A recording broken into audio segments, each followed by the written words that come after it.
Hopefully this will hopefully this will Well, I'm Mrs. Dayo Keshi. I work here in the Ministry of Culture, Tourism and National Orientation, Federal Ministry, Nigeria.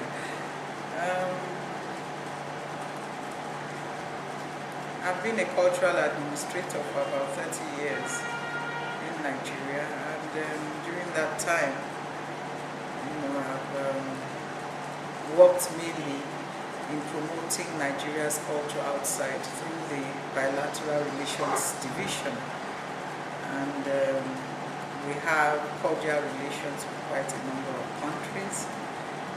And I think Nigeria's culture is slowly but surely catching on with quite a number of countries right now, because Nigerians are widely traveled.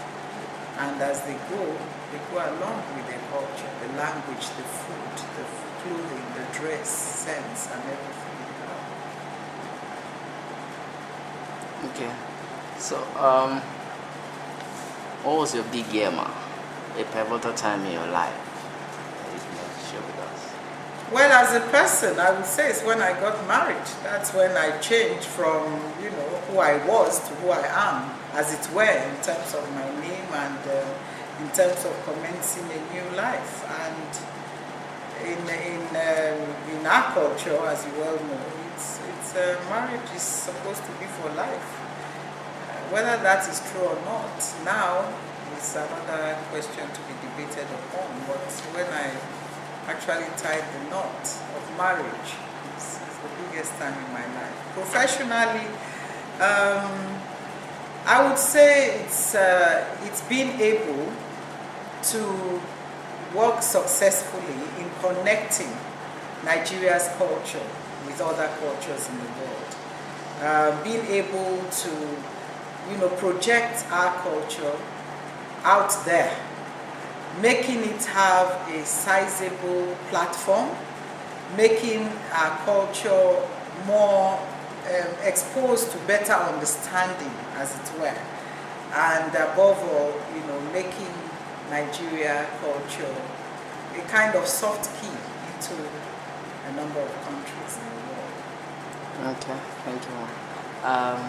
What informed your choice of pursuing this discipline? Well, actually, I would say culture chose me because I left school, and 6 years after, I spent traveling around with my husband, who was a professional diplomat. He's retired now. And I spent a number of years experiencing other people's cultures around the world. And when you think that culture is the way of life of a people, you cannot divorce it from the people. So when you move into all these different countries, you have to experiment, to explore, to kind of expose yourself to understanding their culture, for you to be able to live there and enjoy living there. So I would say culture chose me because I started experiencing cultures of the world. I think a year after we got married, and we were actually on that profession right up till 2 years or 3 years ago, when my husband retired from service as the PAMSEC of the Foreign Affairs Ministry. And honestly, it just came. After 8 years, I came back to Nigeria, the first round of our tour. And a friend of mine just said, what are you doing? And I said, nothing much, but I want to look out for what I can do. And she said, you know what, why don't you go into the civil service? At least in the civil service, you have more time, to be a young mother and all that, and like the teaching profession of old. She just recruited me and sent me off to the Ministry of Culture, and here I have been since then. And looking back, I would say maybe that's one of the best things that happened in my life, because it's created within me the better understanding of what a human being is, what a person is. You cannot understand who a person is or what a person is without understanding the background or the culture he or she is from. Okay. Thank you very much. Culture is a way of life. How does it contribute to development? You see, let us start off by examining what culture is. Yes, culture is a way of life of a people, but do the people always realize that the way they behave, their dictates in life is really governed by their cultures? Not necessarily, because most of us, we just accept our cultures unconsciously. You are born into a certain type of environment and you adopt whatever operates there. And you seem as if you have no choice over the culture of the people you belong to, which is not necessarily so. But if you look into the development of a nation, as it were, you will see that the cultural development of any nation dictates its greatness. When you think of the culture of genes or the genes culture, it's American. But everybody all over the world will wear your genes. And now it's adopted as if, it belonged to everybody in the beginning. When you think of Chinese food, it's like an international food, but really, it came from China. When you think of Nigerian gele, head tie, now the whole of Africa that want to, showcase their Africanism, know how to tie their head tie. Indeed, these days, you even have professional head tiers who will do it as a cap and you just wear it. So for me, if you are speaking the development of any nation, you must revert back to its culture, because the culture is what makes the people, and the people, is what makes the nation. And until recognition and due respect is paid to one's culture, to one's background, then you cannot really excel or move forward. So yes, culture is in the heart of the development of a nation. Okay, thank you very much, Ma. How would you encourage youths to buy into culture as upcoming generations? Well, incidentally, our young people of today have no choice. If they, watch the world over, you will see that nations that are looking great, turning great, they've laid a lot of emphasis on the development and importance of their culture. Look around, you will see. So if that is so, you can imagine that our youths of today, they don't have a choice. They have to go back to the basics. I'm not saying all our cultures are right or all our cultures are wrong. That is not what we are talking about. It's not about right or wrong. It's about the average young person to have a clear understanding of where he or she is from. You must know where you are from to be able to go forward. And that's the honest truth. Some of our cultures must be imbibed. Because if you copy other cultures, you are not the Nigerian youth. I talk about this aspect of respect. Our youths must look back. They must look into their culture.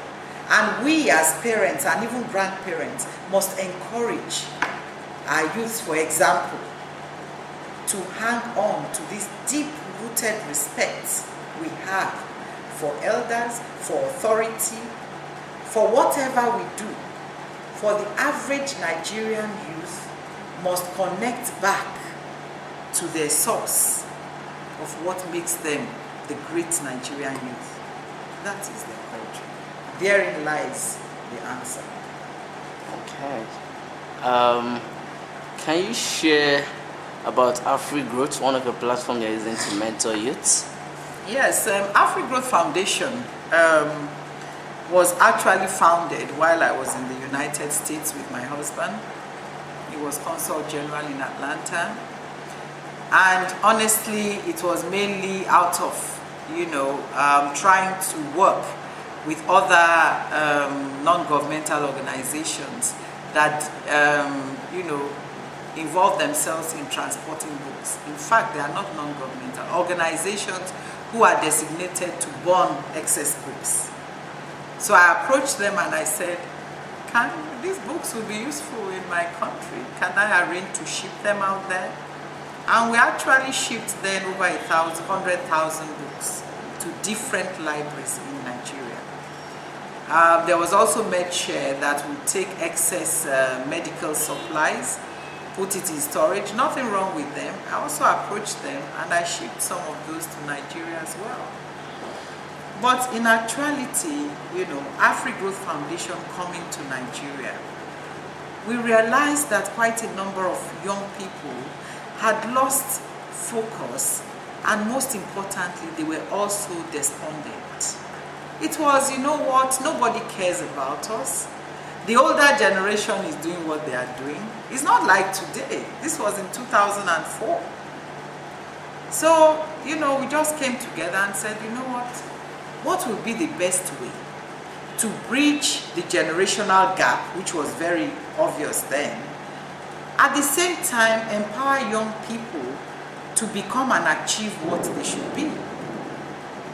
And this decision was taken by about 4 different youth organizations, about 6 youths from different parts of the geopolitical zones of Nigeria, about 18 people. We all sat down together, and there the new direction of AfriGrowth Foundation was born, that we should tap into mentoring young people. Mentoring young people on a one-on-one platform to help with this, this generational gap. So we place a young people within the space of someone who has achieved, not necessarily wealthy, but has achieved. So that was how AfriGrowth Foundation started the mentoring exercise. And since then, the foundation has mentored about 300 youths on the one-on-one mentoring by training in entrepreneurship. We make them young entrepreneurs so that they too can become employers of labor. We've run a number of seminars to help young people in this country realize that their greatness is in their hands.